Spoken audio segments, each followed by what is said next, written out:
StarTrax, DreamWeavers StarTrax, DreamWeavers StarTrax, DreamWeavers StarTrax, DreamWeavers StarTrax, DreamWeavers StarTrax.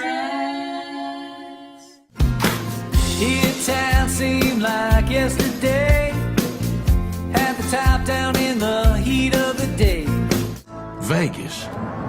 Special place to me. Since the day you took my name. I know a lot of people talk shit about Vegas, but I took Debbie out there. Could be the thing that pulls me through.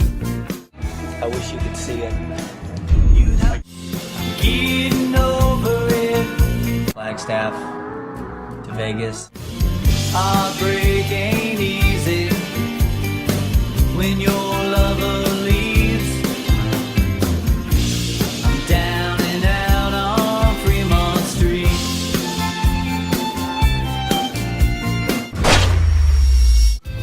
See your face just about everywhere I turn. I'm a mess inside.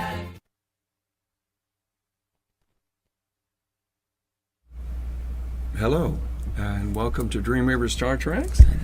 And of course, Corinne's myself. Hey y'all. And this is JeffMix and Hi. Leon Mix. Hi. And here we are, and Jeff and Leon are both DreamWeavers clients. They work with both me, voice teacher, and Ren, acting coach. And we're going to have a really fun show because these people are crazy. And we're going to talk about what they're working on and what they've accomplished. They got some cool stuff coming on. They're Americana musicians, songwriters, and filmmakers. And Ren's going to talk to you about that. You're going to hear one of Jeff's really cool songs in the next segment when Corinne's talking about the music and stuff. So, looking forward to that. So the question we're going to ask you guys.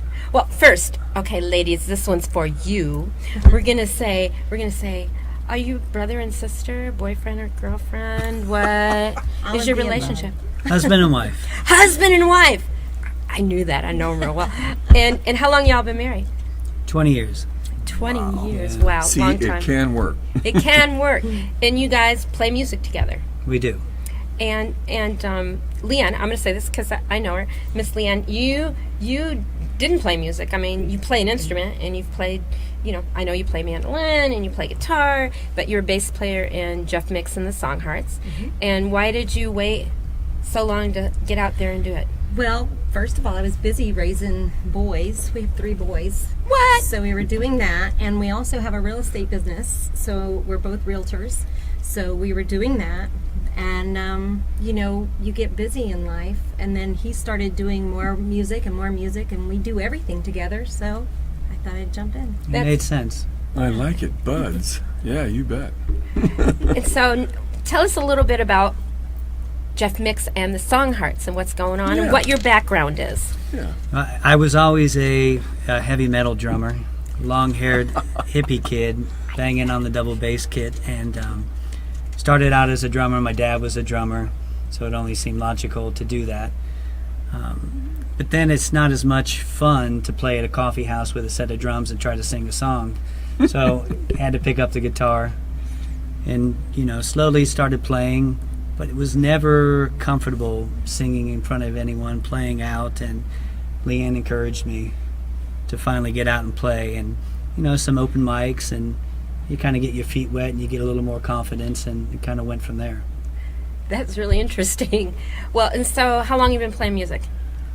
I started drums at 10 years old. Whoa. But I didn't pick up the guitar until my mid-20s. And when did you start writing songs? That started in 4th grade. I wrote my first song called Highways. Oh, wow. Which That's is relevant. kind of, the movie's titled Las Vegas Highway, and it's misspelled. But that's how I spelt it in 4th grade, and I can even sing you a little bit of the first verse. Would you? Yeah. Go for it. Here we go. So it was, I saw you going down the highway with a man in your passenger seat. The first offer is when you get home, would you like a lemon drink? Second offer is, would you like to go to bed? Third offer is, yes, I would. Fourth offer is, we'll get some coffee in the morning.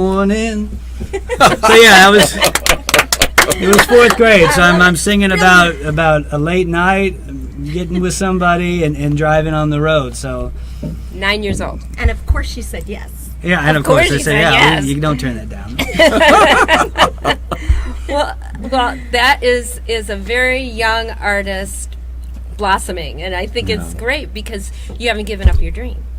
And Jeff and Leon have done something like really cool that most people don't do. Ren and I get it because we're on the same path. They took and decided to make a movie. Yeah. Which in Take 3 we'll take We're a gonna look talk at some about. more on it. Yeah. So that's really important. So if you're a filmmaker and not necessarily a musician, stick around because they're going to be talking about that venture in Take 3. So have you had any training? Did you take drum lessons? Did you take guitar lessons? Mandolin lessons? Ukulele lessons? All of the above. I've had every lesson areas. How about Yeah, drum? I took drum lessons as a kid and some guitar lessons. I'm not a great guitar player. I can play my chords, and I read an article with Steve Vai. Or maybe it was something on YouTube where he's talking. You have to decide what you are good at and then just work on that. And I'm never going to be a great guitar player, and I think maybe my gift is more the songwriting. So Yeah. it makes sense Very to much work so. on that. Very much. And let me tell you what. These people are crazy. They're acting all cool now, but they're like crazy On their best and behavior. funny. They're acting right today, and I don't know what. Told them to get crazy. So they're really, really funny. They're funny separately, and they're funny together. And in the songs, they take that whole craziness and just rock it. And there's one specific song that I love the best. And No Tell Motel Food Thank Blues. you. He knows. And I have to say this, and I'm going to say this, okay, because this is like ego me. I'm a Leo. People just get used to it, okay? So I did help on the album with some of the background vocals. I didn't sing them, but I did the vocal arrangements, and I'm really proud of it because these songs are great. So just a little bit about No Tell Motel. Well, the whole album's a concept thing about a dive motel and all these terrible stories of these people, and it's like, a lot of them are downer Yeah, type pretty stories, heavy. and Pretty heavy. there's this really great guy out of Nashville, Aaron Lee Tajan, and he started this song, and it's $66 Blues, and he put it on SoundCloud, and I listened to the first chorus, and then I just turned it on. I was like, I need to write a song like that right now.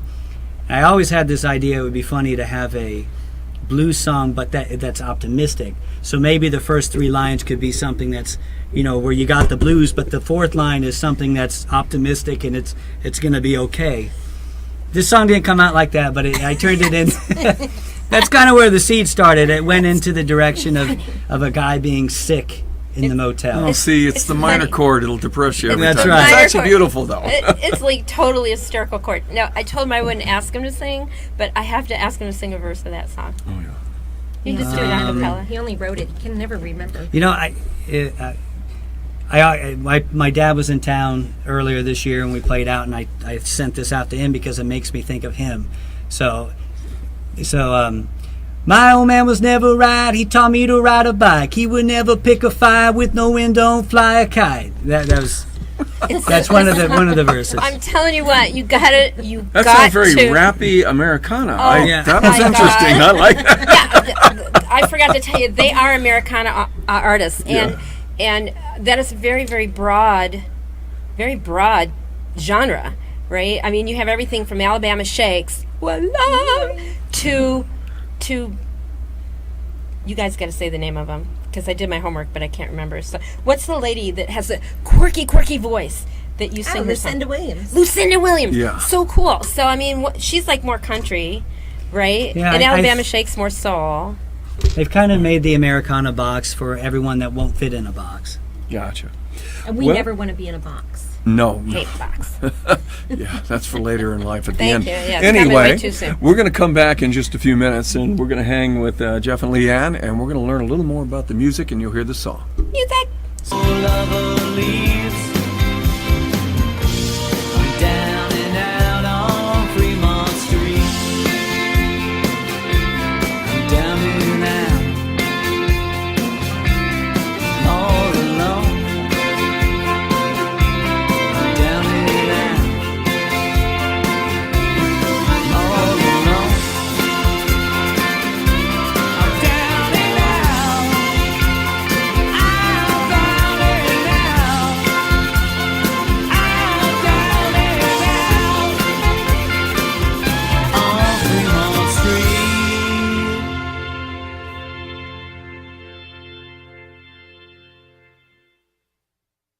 Hey everybody, we are DreamWeavers StarTrax, and we are back with Jeff and Leanne Mix, musicians, filmmakers, songwriters extraordinaire in the Americana genre. They are both DreamWeavers clients. I am a voice teacher, singing teacher, and my husband Ren is an acting coach. So this is a section that we're going to be talking about music. So I'm gonna say to you guys, because being the voice teacher and all. So before you do a show, and Leanne sings backup, and Jeff sings lead, and he plays guitar, and Leanne, that's next week, Leanne Patella. Leanne plays bass. And so we're going to talk a little bit about what do you guys do when you're going to sing a show, which going to sing the show. What do you do before you hit stage? Do you warm up? Do you like me in the shower? Normally on the way over, I've got a YouTube video, and then I'll do the same thing on the way to voice lessons.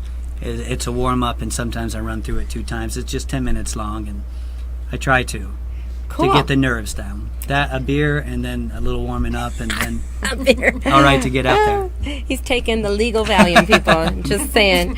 Okay, so you hit a beer and you do the warm ups, Yeah. and because it stretches out those vocal cords, it's like blowing up a balloon. Boom. You blow up a balloon, otherwise your head explodes when you blow it up. So you got to stretch those muscles and tendons out.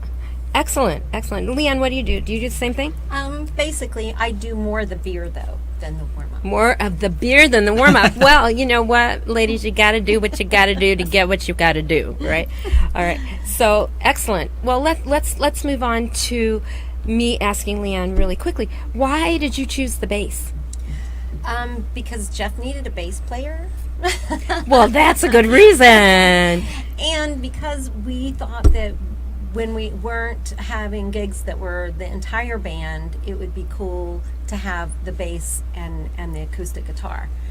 It's a good combination if we just want to play out by ourselves. That's great. You never told me that. That's a really great idea, because you got to have the groove to drive the train. Just saying. Drummers, you know what I'm talking about. All right. And Jeff, so what made you take the leap from a musician to a lead singer?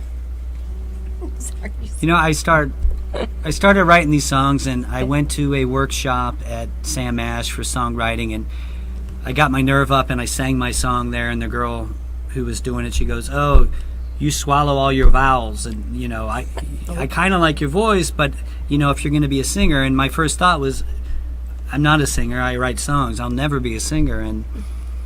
But I think the more you do it, the more you get comfortable, and you just have to forget.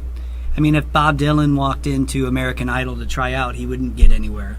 But if he didn't, if he wouldn't have been turned down, I mean, imagine how many songs we wouldn't have. So you just kind of have to just put it out there and say, this is me. So I'm a songwriter too, and so is my husband Ren. And so you wanted to sing your own stories. I do. Right? You did. You know, it's cool for someone else, for the cha-ching, for the cash, to have people cover your songs. That's a cool thing. But when you write it, it usually comes from your heart, and we're going to get to that in just a second. The other thing I really want to talk to Jeff about, because Leanne has a gorgeous voice, all right? She doesn't think so, but she does.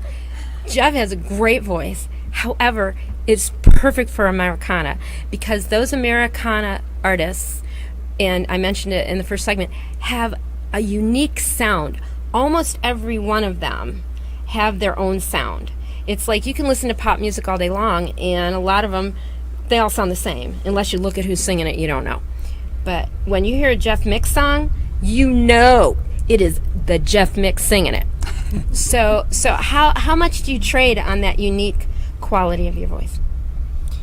Yeah, a lot of times when I first started doing the open mics, people would always say, "Oh, you sound like Bob Dylan," and I'd say, "I don't know if you're trying to insult me or if that's something good." So I started taking it in stride because people are affected by Dylan, or like Lucinda Williams and Robert Earl Keen, and all these people do not have a popular voice that most people would go, "Oh God, he sounds so good." Right. That's But a instead quirky, it's unique sound. yeah. So it's or I love it even at that. But, But he's cool. But this is the only thing I have, and you have to be yourself, and if you're yourself, hopefully you move somebody that way. Well, you definitely move people with your music. And I have to tell you guys, being his voice teacher, it was interesting when I run into this cool voice like Jeff's. How do we keep that unique quality in his voice and make it healthy? Keep it healthy, because part of the quality in his voice is that larynx is raised a little bit, which can be damaging, but we worked on it, and Jeff's voice is great, and we kept that quality in his sound, so he didn't lose his signature sound. And that's what I really appreciated. I think people are afraid if they go to singing lessons that someone's going to change them, Right. But you didn't. You've made myself, you made me more Healthier and more yeah. dependable instrument, right? I mean, that's what voice lessons are about. Okay, now I want to go real quickly into your songwriting. Your songs are so cool. Oh my God, I love his stuff. So when you start writing a song, real quickly, what's your process?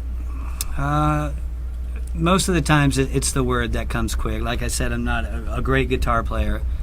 It rarely does the music come before the words, but and the biggest thing I like to do is save little tidbits of an idea, even if it makes no sense. Just save it in the iPhone, and then when you get an idea, you start writing the song. And then, if I get stuck, I flip through, and then you see an old line that, oh, this makes sense. It could go in here. And when I first started, I thought you had to do your song, write it perfect in the first sitting. Right. But what I've learned is that's just the shell. You've got to come back and keep reworking it. And so you keep everything you've ever done, right? I do. I have little pieces of napkins and everything that I wrote like 20 years ago that I use in songs that I write today. Well, now we come to a question for Miss Lee Ann. Thank you for that, Mr. Jeff. I'm being rude, but I love you. This question comes from Janine from Las Vegas, Nevada, which is where we are, people. Okay, says, "Hi, Leanne. I play guitar and sing backup in a band, and they don't treat me with the same respect as the guys. Does that happen to you? And if so, how do you handle it?" Well, I think I'm a little more protected than most because my husband is the lead of the band. That helps. And we have some really amazing musicians who play with us. But I would say it is a boys' club to a certain extent. Bam, let me just tell you. It is. And I think you just have to own it. And if you're not happy with the band, you never have to stay with that band. Maybe an all-girl band is something that you might want to look at.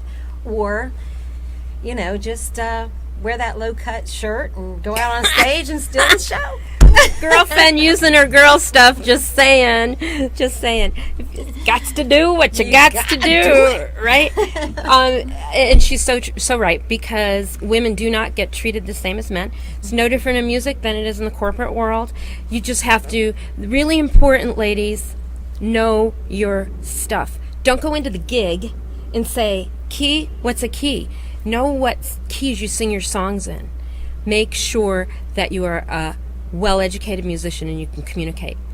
Well, now I'm going to exit stage left in a few minutes, and these amazing people are going to be talking with my very handsome husband, Ren, about the film that they made and about the acting in the film. And I will be back later answering some questions in take 4. I want to say thank you, Mr. Jeff, and thank you, Miss Leanne. I love ya. Thank you. See you on the flip side. God, what am I doing in this place? With these train wrecks? Here. Tell a little story of their lives in one night in the Gateway Motel. Hey, son. Hey, Al. How you holding up? I'm alright. Good. I hear you're going on the road soon. Up to Flagstaff, to Vegas. Vegas? Special place to me. Hey, you! Any loud music or... I know a lot of people talk shit about Vegas, but I took Debbie out there when we got married. I spent a lot of time in Vegas. You know, I got a job. And I was staying in this little shithole. No, Claude, stop right there. You're gonna scare my damn customers off. Now get out of here. No, this dude in a van wanted to give me $500 if I would tell him where this kid was staying. This place always reminds me of us. I wish you could see it.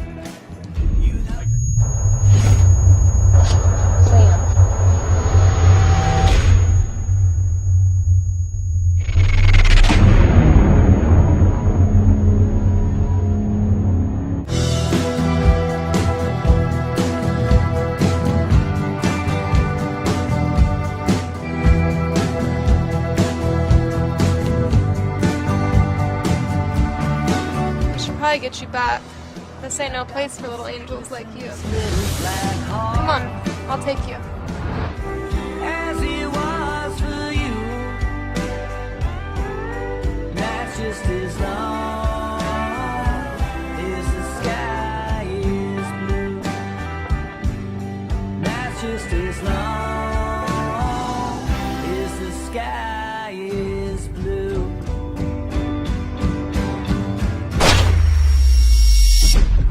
Give my regards to the Gateway Motel, if it's still standing.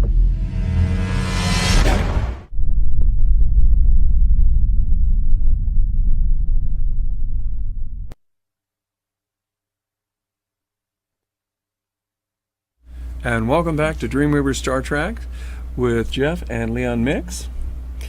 Well, I got to find out one thing here when we get to this particular thing. You went from 4-year-old drummer, wrote your first song, and not 4-year-old drummer, 4th grade. Yeah. You're doing the drumming. You made up your first song, which got turned into a movie called Lost, L-O-S-T, Vegas Highway, and you spelled it like you did when you were in fourth grade. Grade, yeah. I thought that is so cool, and one of the things I love about this movie is it just you probably already saw it as you were watching. 10 songs, 10 lives, one night. I thought that was a rather hip way of doing that, by the way. Thank you. Now, what was it like to all of a sudden have to say, put the guitar over here, stand in front of the camera, deliver lines? That had to be quite a transition. You know what? It felt natural, but I didn't know that I would love it as much as I do. I mean, I really like the acting part of it. The whole movie making thing, except for the editing stuff, is torture. But the creative part and to tell a story with not just music but visually and with dialogue it's really neat. Yeah. The thing I was watching and all of that. By the way, I can't help it. I have a question. You're in the truck, bam! I looked because I teach performance. I said, "No, that's believable." Did someone blow up something next to you then? Because you're like, "Oh God!" No, it took several takes, and I'm glad that you liked it because I wasn't worried. I was worried that maybe it wasn't good enough. Oh no! And I thought, did someone blow up something next to him? Because his reaction was like, snap. And funny in post as I'm moving and moving the gunshot around, like I moved it like way soon, and then it goes off, and then I'm just sitting there, and then it looks really funny like that. But oh wait a minute, you said post, so you also worked on the editing part. I didn't yes. quite. Oh yes, those are the moments late at night. I understand those. Half a frame late, half a frame left. Wow. So, along with some of the ones we saw in there, we had a couple more friends in there. I'm trying to remember. One was one of our students called Heather, and you're also in it, Leanne, right? Yeah, but I didn't I'm in it quite see a it in bit, the opening. actually. Yeah. Ooh, can't wait to see this beastie. Which reminds me, by the way, it's in right now. It's going to places like Sundance and Cannes festivals to see what people That think. would be ideal, but I don't know if it's realistic. Hey, you never know. Smaller Hey. festivals. Yeah, it is all finished and submitted to several film festivals. Okay. Well, there is a rule of thumb. It's simple. It isn't always about experience when we're doing this game. It's about a simple rule. A good story, good performers, hopefully technically filmed well in the independent world, really is about all it takes. And that's kind of the fun part. So you really enjoyed the acting, which is kind of cool. Yeah, I was looking at some of the footage, and I found that's actually pretty nice. You did some really nice stuff in there. I appreciate that. Yeah. And some characters. Some of the characters you had in there. A gentleman with the white hair, the one guy who said, get out of there, none of that loud music. And tell us a little bit about some of these characters you had. They were quite good characterization. We've got a couple real actors in there, and Blake is one. Blake Phillips. He also has a radio show on KUND here in Vegas. He does an Americana show. Now, Blake, which actor was he? He was the guy who was yelling at somebody, get out. Oh, you, and also told you there'll be no loud music. Yep, that's okay. His Got name's it. Blake Phillips, local guy. Yeah, he's pretty free He's with his fantastic. acting. I enjoyed that. Yeah, so we have him, and then we've used a lot of local musicians, all who play our kind of music. So we have Paige from the Clydesdale, Ken Osborne from the Altogether's, who plays Sidney the Con Man. Which they may not know. How about the character in the beginning? Was he a musician with the long white hair? Now that is Hal Ketchum. Hal Ketchum. Hal Ketchum. He's What a had name. 15 #1 hits. Okay. Yeah, a member of the Grand Ole Opry. We really got lucky. Wow. I mean, he's the he real was deal. pretty cool, smooth. He's Yeah. very gracious. Yeah, your answers were very cool. I love that part. And just a quick synopsis, kind of about 30 seconds. What is the storyline here? It's about my character is from Texas. He's going on the road and ends up at the Gateway Motel. And it basically just almost his night of being there and running into all of the different people. Wow. So everyone at the motel, somehow their paths cross. And it just tells the story. And the songs deepen the story, and the story deepens the songs. Wow. So Nice. it's more of like an empathetic approach to kind of see where these people are coming from. Nice. I like that. Our producer Scott handed me something. This is Amara from Kansas City, Missouri. Hi, how you doing out there, Missouri? That's from the south, sorry. Okay, and she wants to know, how did you come up with this idea for the movie? If you could elaborate a little more on that. Selling real estate, I ended up with a con man in the car looking at $2 million properties, and turned out it was all a scam. And after I finished up with him, I thought I should write a song about this dude, because he was staying at a motel, and I'm thinking, wow, he's coming up with these scams. And then I thought, well, if I'm going to write a song about it, why don't I do a whole, as if the camera pans from room to room, do a story about everyone. So I started with the songs, and then we made one video for one, and then it's like, well, you know what, we did one. Why don't we just do some more, and then we can just tie all these stories together. Wow. That it's an interesting piece of work. I can't wait till we get a chance to see it when it comes out after the festival. Yeah, I like a lot of the footage, what was going on there. It's very, very interesting. Now, in our next section, it's your turn. That's where we have some questions coming in, and we're going to try to answer them for you out there. And you'll see in the bottom third at times we will have the phone number to text any questions you have during the week for any of our guests that are coming, and we'll let you know who the next guests are in case you want to get prepared. You're one of those people. We get that. Being organized does help in this business a whole lot. So one of the things I'd like to look forward to, one more question. The little girl, family? A friend of mine's daughter, she would come to the office, and she'd always end up in our office, and I just fell in love with her. And I always told Leanne that there's something special about her. And when we needed a little girl, I thought, I bet she would be great. So she's never acted a day in her life, and she is as authentic and genuine as you can get. Well, that's the beauty of acting. See, children don't have to learn it. They kind of unlearn it when they get educated, and that's where my job comes in to get it going the other way. We'll see you up on the next shot. Appreciate it. Enjoying. Thank you both for coming in today. StarTrax, DreamWeavers StarTrax, DreamWeavers StarTrax, DreamWeavers StarTrax, DreamWeavers StarTrax, DreamWeavers StarTrax.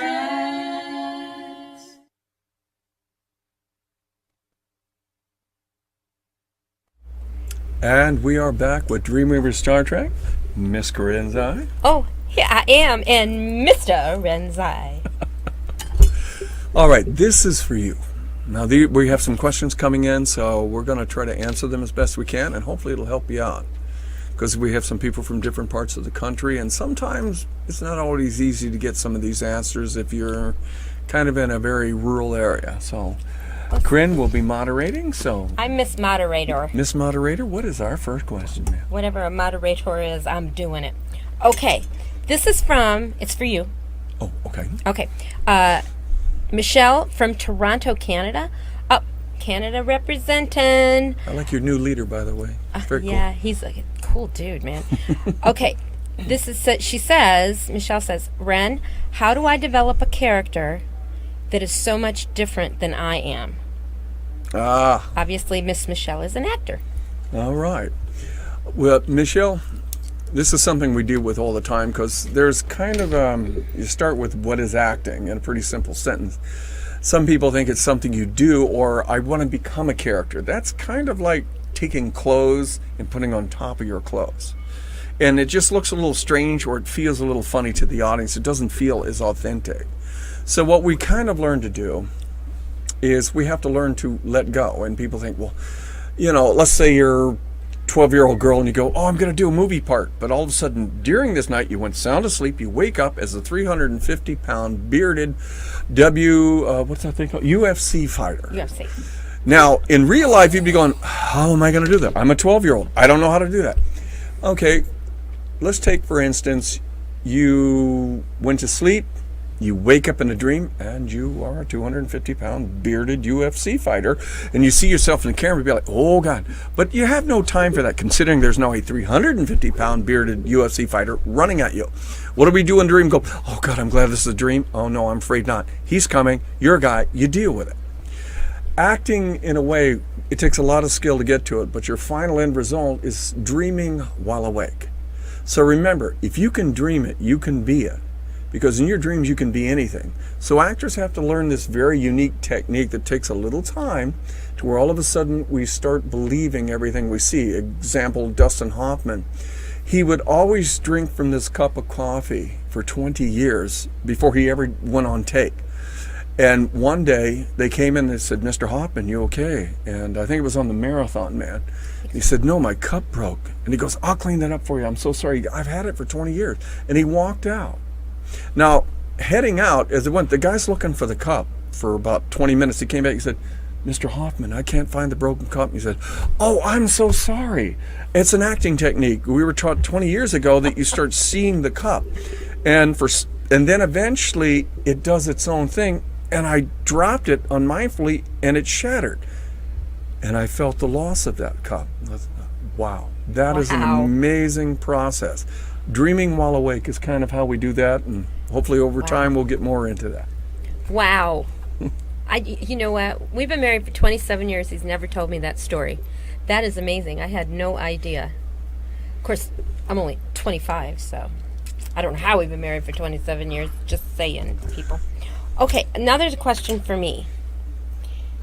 And this is Charlie from Buffalo, New York. So, Corinne, when I'm singing, most of the time my throat gets sore. Why does that happen, and how do I stop it? It hurts. Well, Charlie, I'll tell you. That's a very good question, and it's a very, very important one. And I don't want you to feel like you're the only one that happens to. This is not a character flaw. It is literally vocal technique, which just so happens to be my expertise, just saying. All right, so men's voices, and I'm assuming that you're over 12 or 13 years old. Men's voices, 3/4 of their voice are in what's called their chest voice. Okay, well, what does that mean? It's, I assume you don't talk like this, like the voice that you talk to a puppy or a kid, and it's like, you wouldn't go, hey, kid, because you'd scare the kid to death, right? And you'd feel like a horrible person when the kid started crying. So you talk in your regular speaking voice. That's called a chest voice.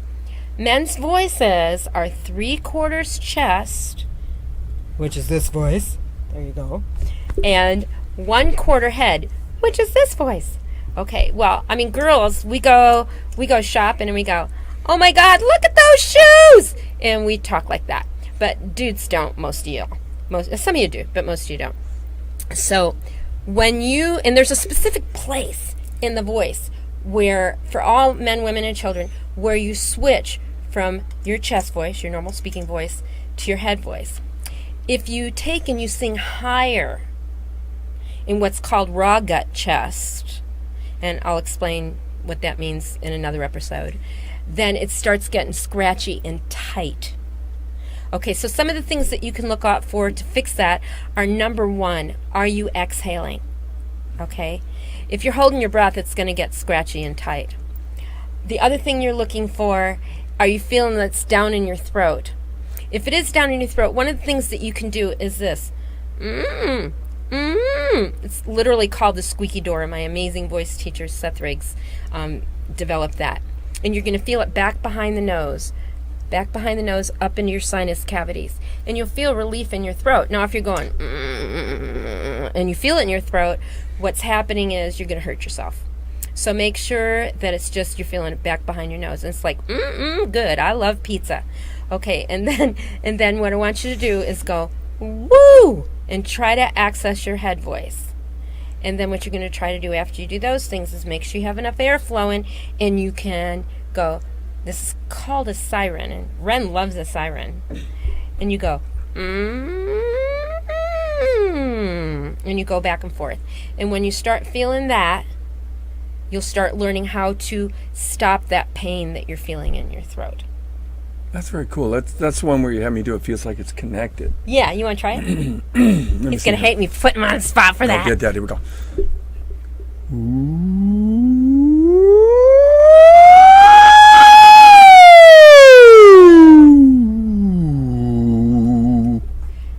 Okay, people, just saying.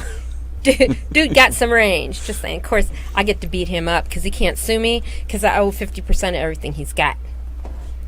And he says I can have the whole computer because it's making him crazy. Just saying. Okay, we got time for one more question? We do. We do. I got another one for you. Who we got? Okay, hold on.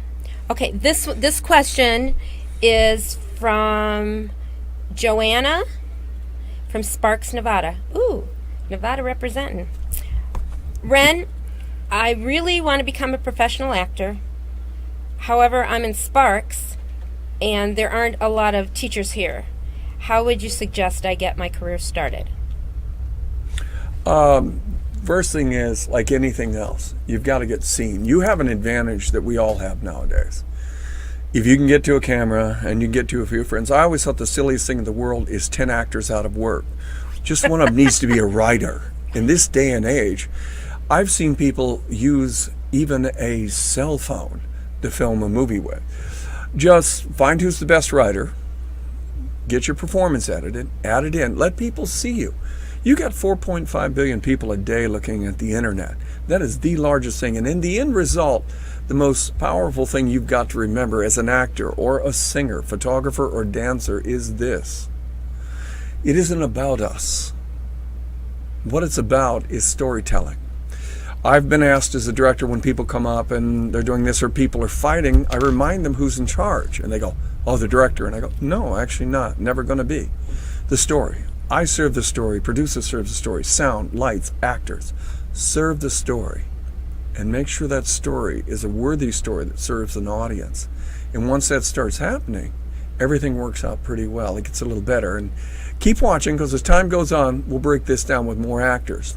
Now, a little bit of up and coming for next week. Up and coming. You are going to love our next guest. He was one of the lead singers for Santana, Leon Patella.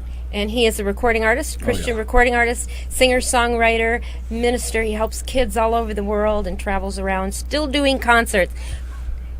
We look really forward to seeing you next week. We do. All right. We'll catch you on the flip side. Take care. Here town seemed like yesterday.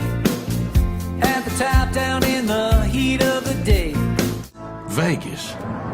Special place to me. Since the day you took my name. I know a lot of people talk shit about Vegas, but I took Debbie out there. Could be the thing that pulls me through. I wish you could see it. I'm getting over it. Flagstaff to Vegas. Heartbreak ain't easy when your lover leaves. I'm down and out on Fremont Street.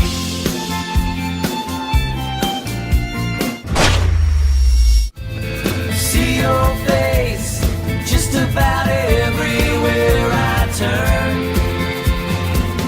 I'm a mess inside. DreamWeavers StarTrax. DreamWeavers StarTrax. DreamWeavers StarTrax. DreamWeavers StarTrax. DreamWeavers StarTrax. DreamWeavers StarTrax.